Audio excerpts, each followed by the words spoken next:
A cobblestone street in Liège, Belgium, 1942. Late afternoon in May. The woman walking alone does not notice the girl following her. Dark curls, worn coat, a canvas bag slung over one shoulder. The girl looks maybe 14 years old. She quickens her pace, catches up to the woman, touches her elbow. "Excuse me, are you Madame Rousseau?" The woman turns, nods. The girl pulls out a pistol from inside her coat, looks her in the eyes, fires twice.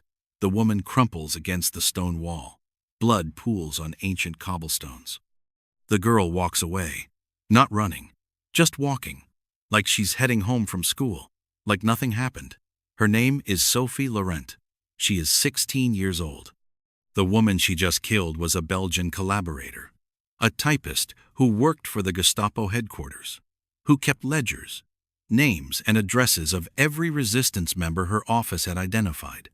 Lists she was planning to hand to the SS the next morning. Lists that would have meant torture, execution, death for dozens of people fighting the occupation. Sophie had just saved them all. By the end of the war, she and her older sister Claire would kill more than 40 Nazis and collaborators. The exact number, nobody knows. When asked years later, Sophie always gave the same answer. A soldier does not count. This is the story of two sisters who used tramways as cover for assassination. Sisters who learned to kill in an abandoned church basement. Sisters who refused to execute children even under direct orders.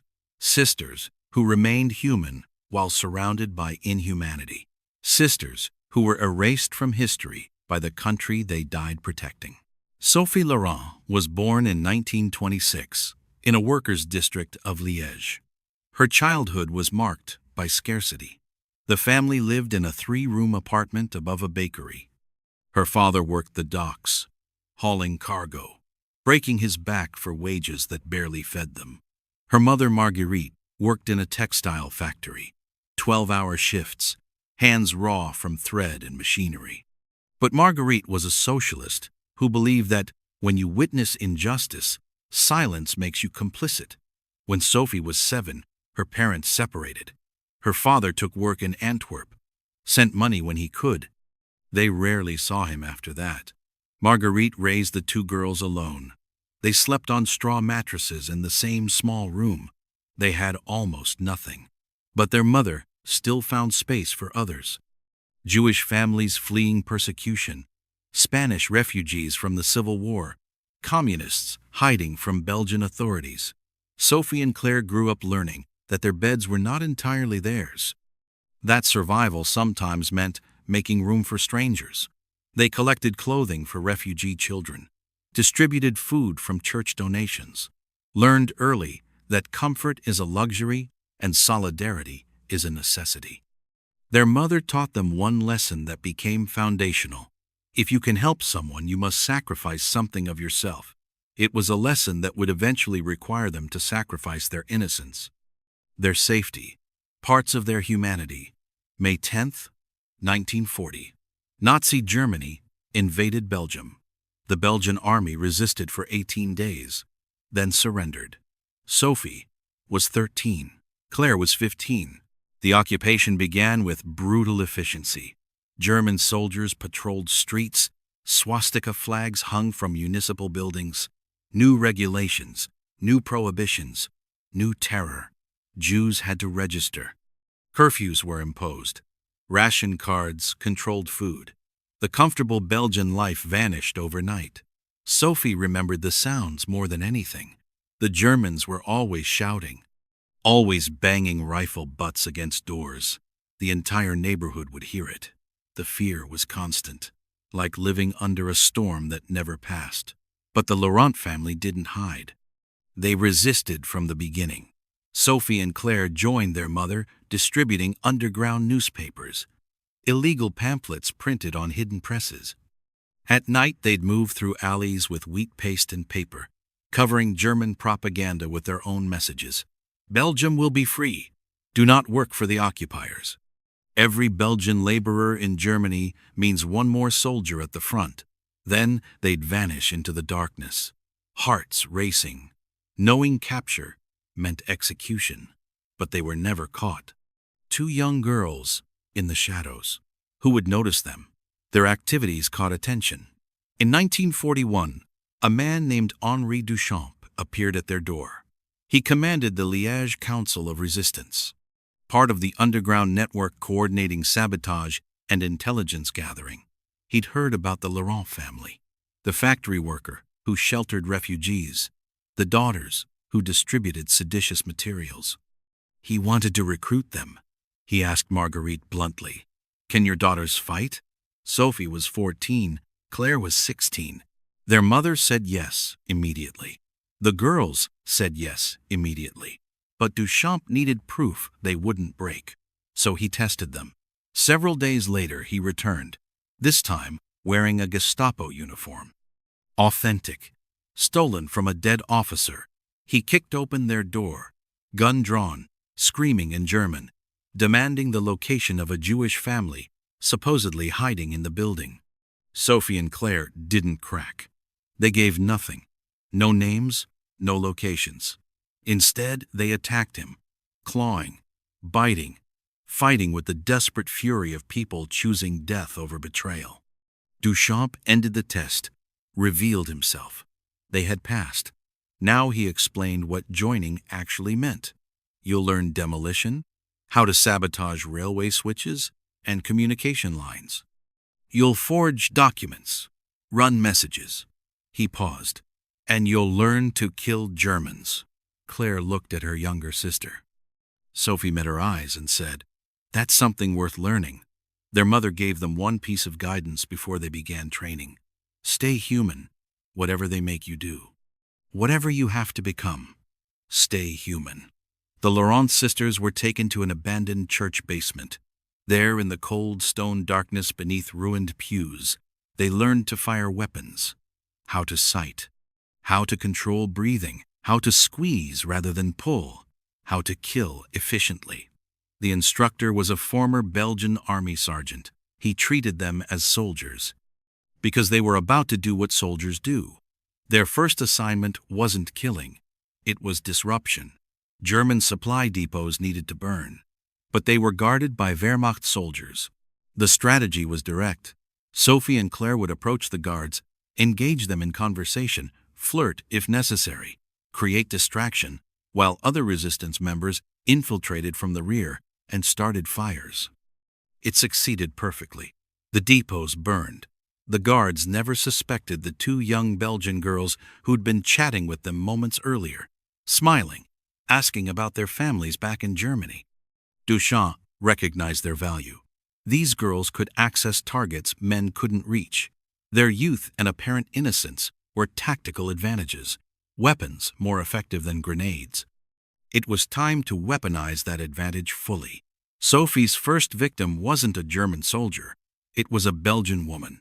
The resistance had obtained intelligence about a collaborator, a Belgian citizen employed by Gestapo headquarters.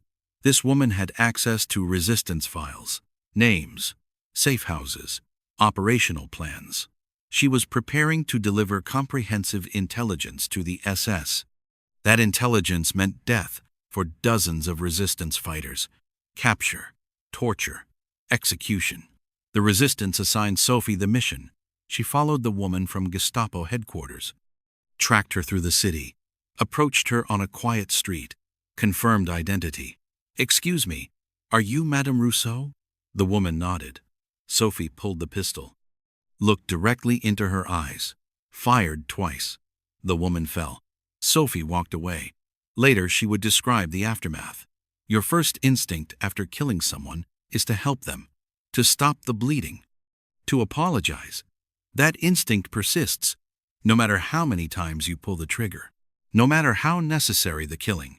The human part of your brain keeps screaming that you've done something unforgivable, but you walk away anyway. Sophie and Claire developed operational patterns, sometimes working independently, sometimes as a team. Their methods evolved through practice and observation. What worked, what created clean exits, what minimized risk. The tramway method. They would board a crowded tram, identify their target among the passengers, position themselves near him. At a predetermined stop, Claire would create a distraction, drop something, stumble, draw attention. In that moment, Sophie would fire, point blank. Then both would exit the tram in the confusion, disappearing into the crowd. Just two girls getting off at their stop. Nothing unusual.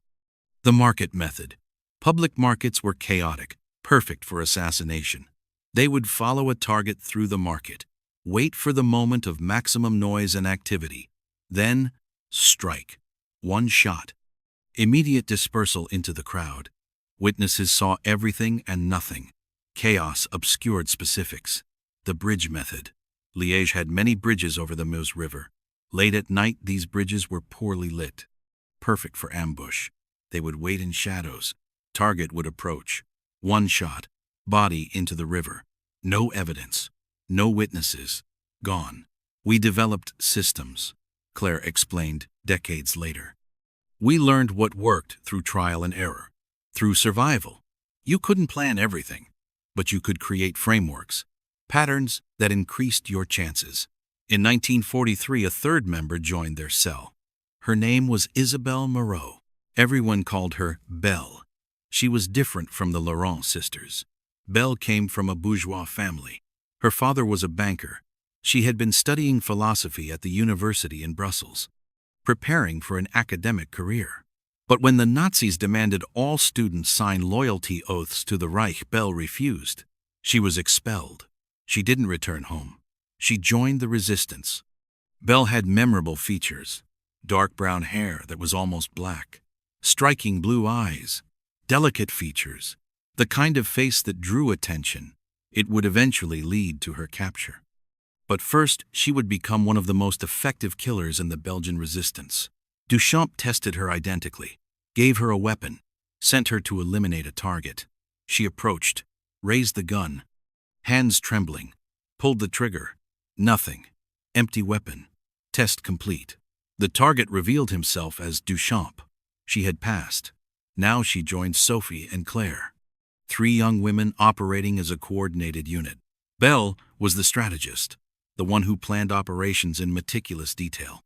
Claire was the commander, decisive, unflinching, the one who made final decisions. Sophie was reconnaissance, the one who mapped routes and identified escape paths. Together, they were devastatingly effective. The 3 women didn't limit themselves to assassination. They destroyed railway tracks to prevent deportation trains from reaching concentration camps. They smuggled Jewish families across borders into unoccupied France. They stole identity documents and forged papers. They collected intelligence on German troop positions and transmitted it to Allied command. And yes, they killed German officers, Wehrmacht soldiers, Belgian collaborators. The collaborators often presented the greatest danger: Belgian citizens who betrayed their neighbors for profit or ideology, who informed on resistance members, who worked for the Gestapo willingly. Sophie and Claire increasingly focused on these traitors. "We were removing cancer from our society," Claire said years later. Surgical removal. There was no other option. No courts, no trials, no justice system. Just direct action. One day orders came from Resistance Command. The target was a high-ranking Nazi administrator.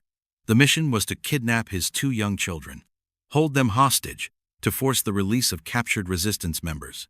And if he refused, execute the children. Sophie, Claire, and Belle refused the mission unanimously. Sophie stated it clearly: "We do not kill children. We are not Nazis."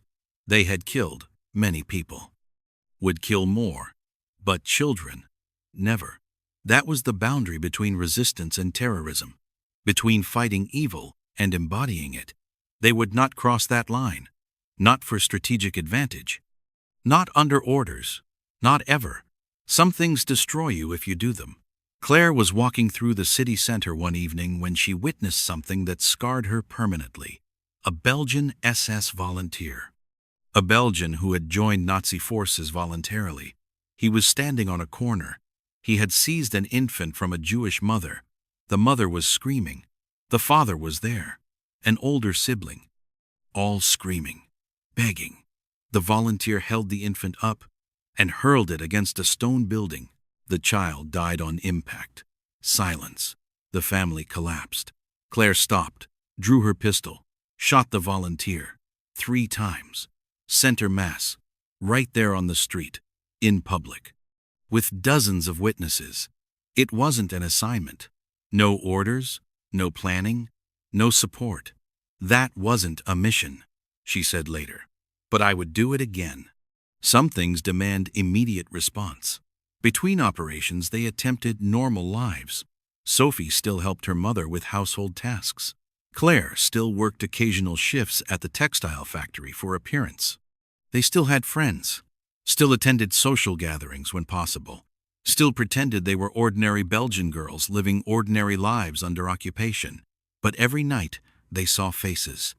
The woman on the cobblestones, the officer on the bridge, the collaborator at the market, the moment before death, the recognition in their eyes, the sounds they made. Some targets begged for mercy. Some cursed them. Some died silently.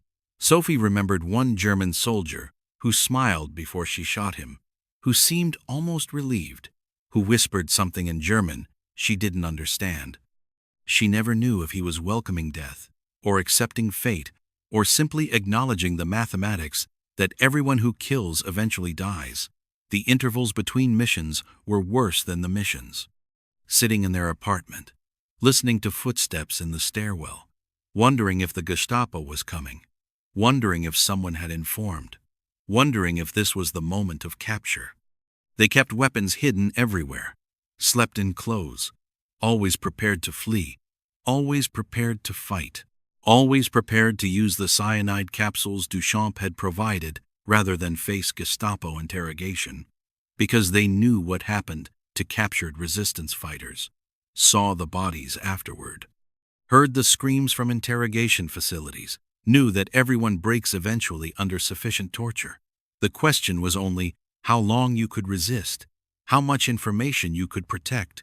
Duchamp trained them in interrogation resistance, how to misdirect, how to provide false information convincingly, how to buy time for others to escape.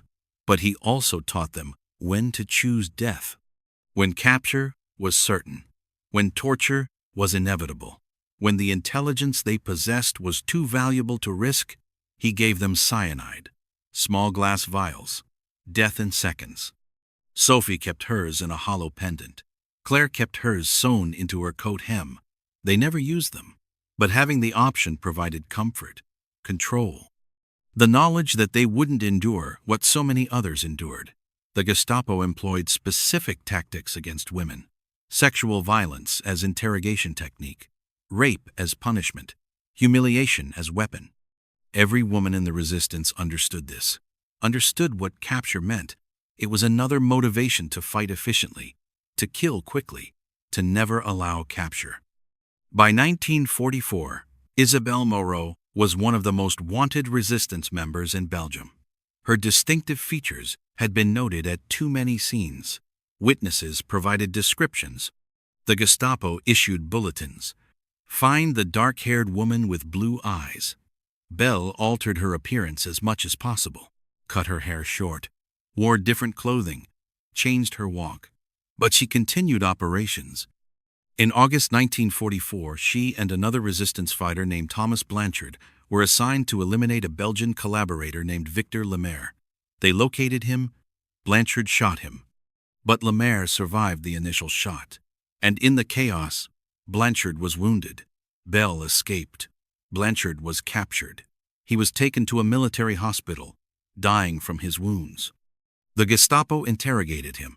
He refused to speak. Then they employed deception. An officer posed as a resistance member, claimed to be a friend, offered help. Blanchard, delirious from morphine and blood loss, believed him. He revealed Belle's safe house location. He died hours later. The Gestapo raided the address. Belle had already fled. But they arrested the family hiding her, sent them to camps. Belle went completely underground, couldn't operate anymore. Capture would compromise the entire network. For months, she moved between safe houses, never staying more than 2 nights, always moving, always hiding. But concealment couldn't last forever. March 9th, 1945. The war was nearly over. Allied forces were advancing rapidly. Liberation was weeks away. Belle was moving through Liège, carrying forged documents and a concealed pistol. She was stopped at a checkpoint. Random search. They found everything. She was arrested immediately. They transported her to Gestapo headquarters in Brussels. For weeks they interrogated her, tortured her, isolated her. They knew they had someone important, but needed confirmation. Eventually, during interrogation, they noticed details. Her hair was cut short and dyed, but the roots were growing dark brown. Her eyes were unmistakably blue. They had found the woman from the bulletins. Belle eventually admitted to several assassinations, confirmed what they suspected, but she never revealed a single name. Not Sophie, not Claire, not Duchamp, not anyone. She protected the network to the end. Sophie and Claire learned of Belle's capture through underground channels, days after it happened. They wanted to attempt rescue, to break her out. But Duchamp forbade it. Too dangerous. Too many lives at risk. Belle would understand, would want them to continue fighting, not to sacrifice everything attempting rescue. So they continued. But every day wondered if she was still alive, if she had broken under torture, if the Gestapo was coming. Every sound was potential threat. Every shadow was potential danger. Every moment was waiting. April 23rd, 1945. 2 weeks before Belgium would be liberated. The war was effectively finished. Everyone understood this. There was even an informal agreement between German command and resistance leadership to cease executions. But Klaus Berger, the Gestapo commander in Brussels, ignored it. He wanted Isabelle Moreau dead before liberation.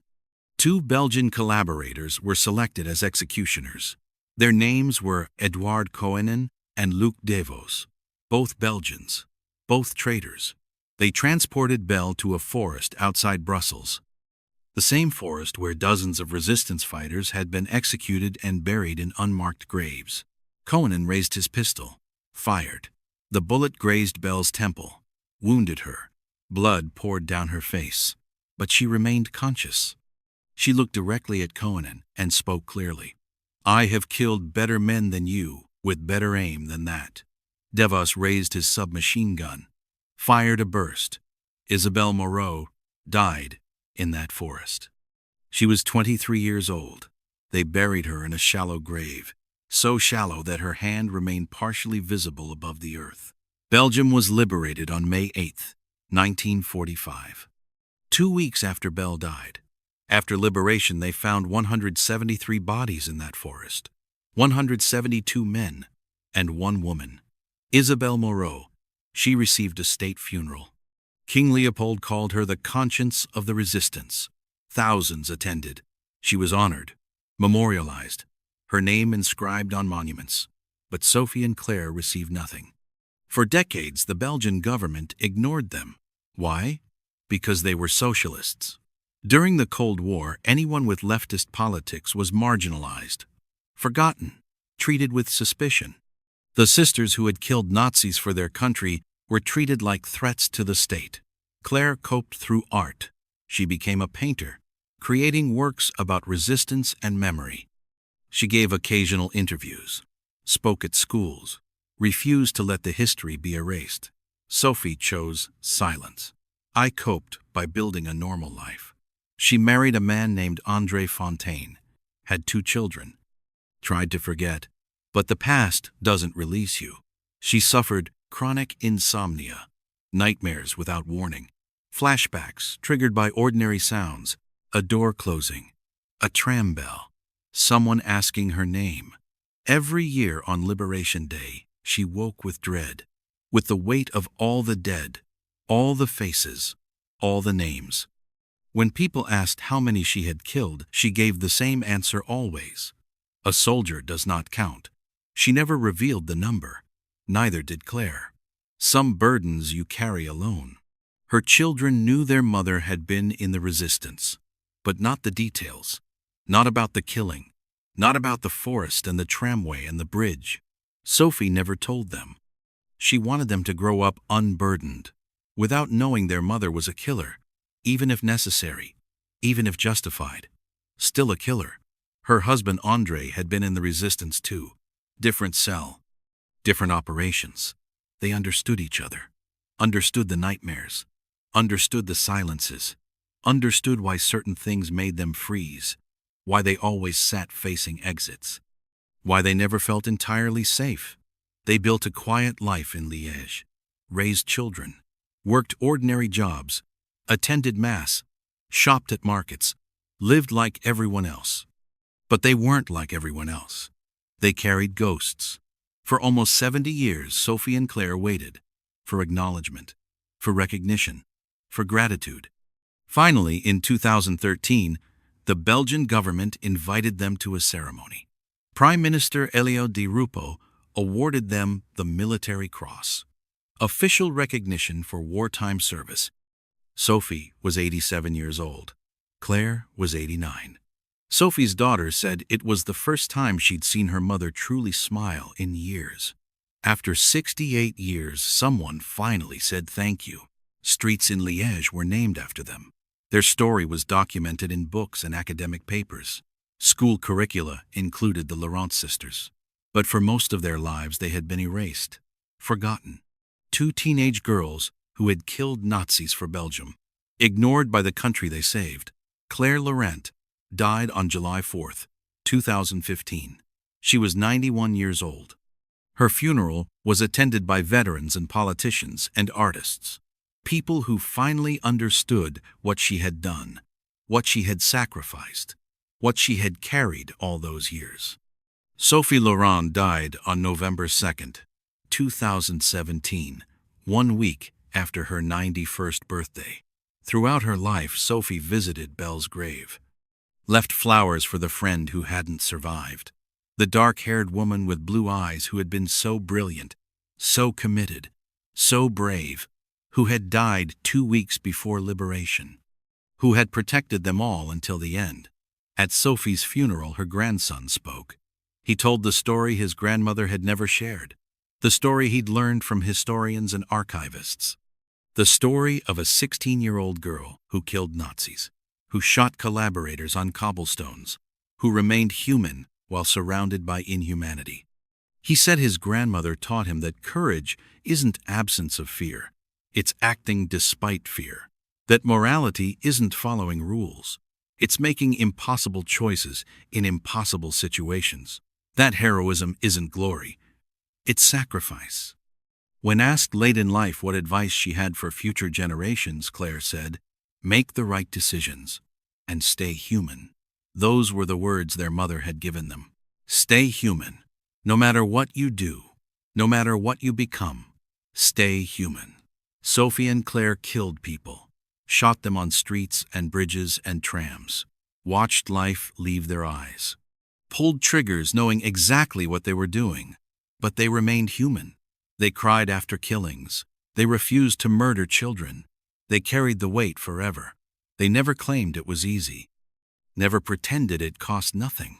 The Nazis killed millions, systematically, industrially, without remorse, built factories for genocide, turned mass murder into bureaucracy, lost their humanity completely. That's the difference. That's what separates resistance from terror, necessary violence from evil. The line is thin, but it exists. During World War II, 90% of the Belgian population tried to live normally under occupation. 5% collaborated with occupiers. 5% joined resistance. Of that 5%, only a handful of women took up arms, and even fewer killed with their own hands. Sophie Laurent was one of them, a 16-year-old girl with a pistol hidden in a canvas bag. She wasn't a movie hero. No dramatic music, no slow motion, no Hollywood ending. Just a teenage girl who decided some things are worth killing for, some things are worth dying for. The three of them, Sophie, Claire, and Belle, are believed to have killed more than 40 Nazis and Belgian collaborators. Some estimates exceed 70. The exact count will never be known. Sophie lived to 91 years old. She never told anyone how many she killed, never apologized. A soldier does not count.